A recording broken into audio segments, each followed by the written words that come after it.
¿Te preguntas en algún momento qué significado tiene el acrónimo ACV? ¿Quieres aprender de forma rápida y sencilla qué es un accidente cerebrovascular y, sobre todo, qué implicaciones puede tener para el paciente? Si te interesa aprender un poco más sobre esto, te invito a que te quedes en la siguiente clase. Soy el Dr. Bracho y en el siguiente video te voy a enseñar de forma fácil y sencilla qué es un accidente cerebrovascular, por qué ocurre y, sobre todo, qué puedes hacer tú para identificar y mejorar la vida del paciente. Cuando hablamos de la parte neuronal, generalmente pensamos que lo más importante de nuestro cerebro está representado principalmente por nuestras neuronas, ¿sí? E incluso sus prolongaciones axonales. Pensamos, en resumidas cuentas, generalmente cuando hablamos de cerebro pensamos en materia gris y materia blanca. Pues resulta que, como vemos en esta imagen muy hermosa aportada por la revista Science, dentro del cerebro hay otras cosas muy interesantes. Una de ellas, por supuesto, es el sistema vascular. Aún así, no podemos negar que todos, o la gran mayoría, sentimos una gran fascinación por nuestro cerebro, especialmente por esos circos, circunvalaciones, esos surcos y esas zonas que principalmente están asociadas con nuestras neuronas. Pero quiero aportarte en este momento una serie de datos curiosos en general del cerebro para que puedas comparar y entender la magnitud de lo que vamos a estudiar a continuación.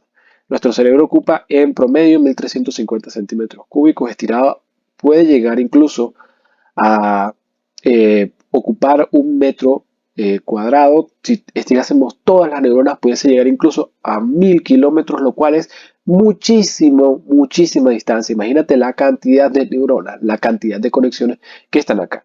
Cuando esas alteraciones, cuando esas conexiones se alteran, se afectan, obviamente vamos a tener clínicas muy especiales y por eso es que el estudio del sistema nervioso es tan interesante. Bien, entonces, la primera pregunta sobre nuestra pequeña clase sobre ACV que me darás es ¿qué es un ACV? ¿Cómo defino qué es un ACV? Bueno, un ACV nosotros sabemos que es un accidente cerebrovascular, obviamente como sus siglas lo indican, pero una definición más sencilla sería aquellas manifestaciones que son causa de una alteración en la circulación del sistema nervioso. Es decir, todos los elementos que generen alteración en la circulación del sistema nervioso van a estar asociadas a eventos cerebrovasculares, a accidentes cerebrovasculares, pero todas tienen un punto en común y es la circulación, ¿sí? A nivel vascular. Nosotros, si hacemos una disección, nos vamos a encontrar que en nuestro cráneo se encuentran distintos elementos de protección. No solamente se encuentra nuestro cráneo per se, sino también tenemos meninges y tenemos a nuestro cerebro. Pero ¿qué sucede? Que dentro de ellas vamos a tener un proceso vascular o una serie de vías vasculares muy importantes. Como podemos ver en este gráfico 3D, las vías vasculares son muchísimas, y vamos a verlas de manera sencilla. Más adelante te voy a enseñar cómo puedes de manera muy sencilla no perderte en este entramado que es hermoso, pero al mismo tiempo un poco desafiante. Bien, entonces, nosotros principalmente utilizamos la parte mnemotécnica para explicar un poco sobre la parte vascular del sistema nervioso, es a través de lo que llamamos el polígono de Willis, ¿sí? Fíjate cómo aquí las arterias carótidas internas terminan generando tres ramas muy especiales. La primera de ellas es lo que se denomina arteria cerebral anterior. Seguramente si has visto clases de anatomía lo recuerdas muchísimo.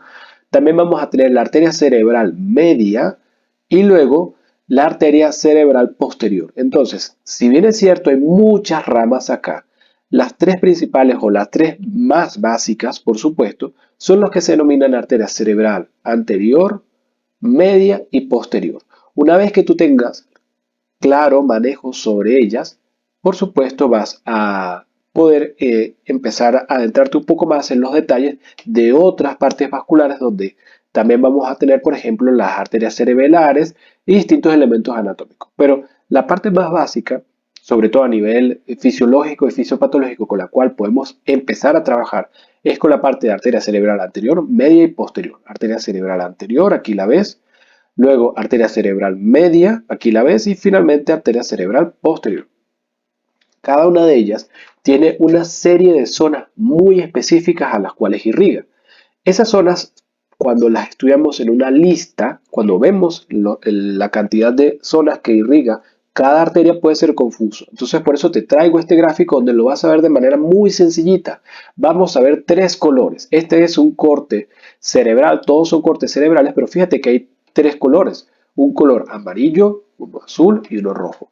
Entonces todo lo que tú veas en amarillo está representado como la arteria cerebral anterior, ¿sí? Fíjate que esto es un corte donde estamos viendo la parte interna de la corteza. Fíjate cómo la parte interna de la corteza, aquí está, por ejemplo, ubicada también la corteza de distintas zonas, ¿sí? Está incluso la corteza prefrontal, frontomedial, pero fíjate cómo casi todo eso es irrigado por nuestra arteria cerebral anterior. Entonces, ¿cómo hacemos para entender esto? Las funciones de cada zona de esta corteza es lo que nos va a indicar a nivel semiológico qué arteria está alterada. Por ejemplo, vámonos con esta parte. Aquí tenemos este color un poco ya más rosado hacia salmón. Ello se encuentra principalmente dado por esta zona de la corteza se encuentra irrigada principalmente por la arteria cerebral media. ¿Qué sucede? Que aquí tú pudieses ver a la corteza motora y premotora.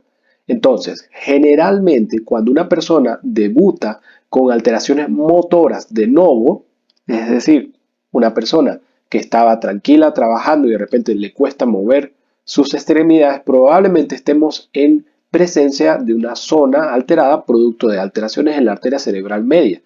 Y por supuesto, esta arteria cerebral media tiene subramas que nos pueden decir de forma muy específica qué zona específica de la corteza motora, debido al homúnculo de Penfield, está alterado. Todo esto nosotros también lo vemos en nuestra clase sobre vía piramidal. Si no la has visto, te invito a que ingreses en este perfil y la veas, donde explicamos de forma muy sencilla y vamos recorriendo este camino juntos para entender un poco más sobre la vía piramidal. Pero volviendo sobre la corteza cerebral, y en este caso sobre la arteria cerebral media, nos damos cuenta que obviamente si tenemos alteraciones a nivel del movimiento, ya a nivel semiológico empezamos a intuir que puede ser un posible accidente cerebrovascular con afectación de la arteria cerebral media. Toda esta información la estamos obteniendo solamente a través de la semiología, sin realizar ningún estudio de neuroimagen. Por supuesto, es un diagnóstico presuntivo, no es un diagnóstico confirmatorio ni definitivo, pero toda esta información la podemos hacer solamente con nuestra observación. Y fíjate que hacia la parte posterior vamos a tener también el lóbulo occipital, que se encarga sobre todo de la visión. Entonces, alteraciones en la visión muchas veces pueden estar asociadas a afectación de la arteria cerebral posterior. A nivel interno también nos damos cuenta que hay zonas, sobre todo de los ganglios basales, que pueden estar asociadas a alteraciones dentro de la arteria cerebral posterior. Ahora, me preguntarás, ¿cómo se ve un cerebro con una ACV? Aquí te tengo un gráfico en 3D muy sencillo de verlo, donde puedes ver como un émbolo, es decir, un proceso que muchas veces es un émbolo puede ser de naturaleza de plaquetas o incluso un poquito de oxígeno. El émbolo no es más que un cuerpo que se desplaza de manera disregulada a través del sistema vascular, hasta que llega un momento en donde tapa el sistema vascular y eso genera un accidente cerebrovascular. Muchas veces también se le denomina infarto, aunque el término infarto sobre todo está asociado para la parte coronaria, la parte cardíaca. Nosotros hablamos, cuando hablamos de neuronas, cuando hablamos de sistema nervioso, hablamos de eventos cerebrovasculares, de accidentes cerebrovasculares. Esos accidentes cerebrovasculares van a causar inicialmente isquemia e incluso pueden causar hemorragia. Otra opción u otra forma en la cual el accidente cerebrovascular se puede presentar es a través de lo que nosotros llamamos aneurismas. Y en este hermoso gráfico 3D también aquí te explico cómo, primero, qué es un aneurisma, que no es otra cosa que la debilidad dentro de la pared vascular. Esto permite la formación de lo que nosotros llamamos muchas veces sáculos, o pequeños sacos o pequeñas acumulaciones de sangre. Muchas veces esto puede ser asintomático. Estos aneurismas no solamente ocurren en el cerebro, también pueden ocurrir en cualquier parte de la vía vascular. Uno de los más famosos, por supuesto, es el aneurisma de la aorta abdominal, lo cual compromete la vida del paciente de forma muy importante, pero en el caso neuronal, una de las cosas que sucede es que como es asintomático, la persona no se da cuenta sino hasta que este sáculo, hasta que esta pequeña acumulación revienta y ocurre una hemorragia, es decir, hay una salida disregulada muy peligrosa para la persona. La verdad es que este peligro se nota de forma muy rápida ya que la sangre irrita. Y esto es una de las cosas que utiliza el sistema nervioso para ayudarnos a prevenir y saber que hay un accidente cerebrovascular, que hay una hemorragia en el cerebro. Imagínate lo importante que es para nuestro cerebro saber que hay una hemorragia. Es por eso que cada vez que hay procesos en los cuales la sangre sale, es decir, que la sangre toca las vías nerviosas, hay un proceso de cefalea, de dolor muy grande. ¿Qué sucede? Que la mayoría de los pacientes pueden ingresar a sala de urgencia con esto. Y aquí hay un detalle muy importante, porque muchos pacientes pueden tener migrañas de alta intensidad y pueden llegar con esta misma cara. Entonces, la misma cara de una cefalea puede ser la misma cara de una cefalea por una migraña, puede ser la misma cara de una ACV. El problema no es ese, el problema es que muchas veces tendemos a subestimar al paciente y a decir, como es la cuarta vez en el mes que el paciente viene así, ya obviamente de entrada es una migraña y no le presto atención. Y empiezo a medicarlo y a medicarlo y a medicarlo y a medicarlo y lo que intento es cada vez con analgésicos bajar y bajar el dolor. Y eso es un problema porque aunque el dolor baje, la hemorragia no se ha resuelto. Y la hora, lo que se denomina en inglés golden hour, o las horas más importantes en donde el paciente puede recibir atención, muchas veces no son tomadas en consideración por las primeras personas que atienden a este paciente. Entonces, el paciente empieza a deteriorarse, más adelante vamos a ver un poco sobre la escala de Glasgow, pero el paciente empieza a deteriorarse y al final fallece. Cuando ya se dan cuenta que el paciente empieza a disminuir su escala de Glasgow, es muy tarde. Así que mi invitación a través de esta clase es que trates de no subestimar los dolores de cabeza. Es preferible que tú seas acucioso o acuciosa con tu diagnóstico a que sencillamente trates de subestimar todo y decir que todo es por migraña. Además que la migraña, por supuesto que tiene una serie de características clínicas muy específicas, sobre eso nosotros hablamos muchísimo en mi canal. Si no has visto las clases de migraña, te invito a que las veas, porque nosotros tratamos de diferenciar cuándo es una migraña de cuándo puede ser un posible ACV. La clasificación de los accidentes cerebrovasculares ha variado durante los años. Seguramente vas a encontrar distintas literaturas que van a dar clasificaciones un poco distintas a esta. Esta clasificación que yo te ofrezco es una clasificación muy sencilla para ti porque vas a aprender a diferenciar sobre todo dos grandes formas de presentación del accidente cerebrovascular. Una de ellas es isquémica y otra es hemorrágica. ¿Qué sucede? La isquémica significa que hay una parte de bloqueo del flujo arterial. Hay isquemia, hay ausencia de entrega de oxígeno. Y esto, por supuesto, puede deberse sobre todo a trombos o émbolos, es decir, elementos físicos que bloqueen la entrega de sangre. Pero no se queda allí. Muchas veces estos accidentes isquémicos pueden transformarse en hemorrágicos. Y esto es otra cosa muy importante que te vas a llevar. Muchas veces vas a ver que algunos accidentes cerebrovasculares isquémicos algunas personas tienden a subestimarlo y decir, bueno, sencillamente es un accidente cerebrovascular isquémico, el organismo en algún momento de manera natural va a regularlo. Y resulta que hay que tener mucho cuidado porque estos accidentes cerebrovasculares isquémicos pueden transformarse en hemorrágicos. Es decir, el trombo que está allí en algún momento puede generar que el vaso se rompa y pase de transformarse en algo isquémico a algo hemorrágico y este hemorrágico puede acabar con la vida de un paciente de manera abrupta.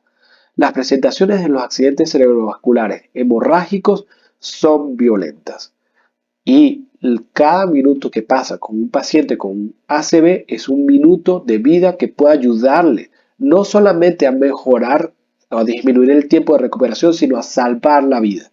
Así que entiende que este es un tema muy importante. Puede tener distintas aristas, pero es importante que tengas en consideración que los accidentes cerebrovasculares son algo de vida o muerte. Sé que esta clasificación en algún momento tú me dirás, pero es muy enredado. Todos hemos pasado por esta cara. Si estás teniendo esta cara en este momento, tranquilo, te entiendo. Yo también la tuve, pero vamos a ver un poco sobre qué implicaciones clínicas y vamos a ver un poco sobre cómo se ve esto en la vida real. Una de las cosas más importantes que tenemos que hacer es ver qué factores predisponentes nosotros podemos regular, mejorar o cambiar para disminuir las probabilidades de que el paciente o que nosotros mismos pueda tener un accidente cerebrovascular. En este vamos a tener que van a existir lo que se denominan factores modificables, que están acá, y factores no modificables. Estos factores modificables están representados, por ejemplo, con hipertensión arterial, diabetes, enfermedad cardíaca, por ejemplo, fibrilación auricular, ya que esta fibrilación auricular no es otra cosa que una contracción repetida de las aurículas, lo cual predispone la aparición de trombos. Esos trombos salen desde el corazón y llegan hacia nuestro cerebro. Al final se terminan transformando, por supuesto, en émbolos y pueden causar accidentes cerebrovasculares. Hipercolesterolemia, no hace falta que repasemos la importancia de entender que los niveles exagerados de grasa en nuestras arterias no siempre son saludables, al igual que el tabaquismo, que no solamente genera alteraciones a nivel de las vías respiratorias, sino también se ha encontrado que tiene la capacidad de generar procesos neuroinflamatorios sobre las túnicas vasculares, lo cual condiciona una disminución de su fuerza, es decir, las túnicas vasculares se vuelven un poco más débiles. Por supuesto, el consumo de alcohol.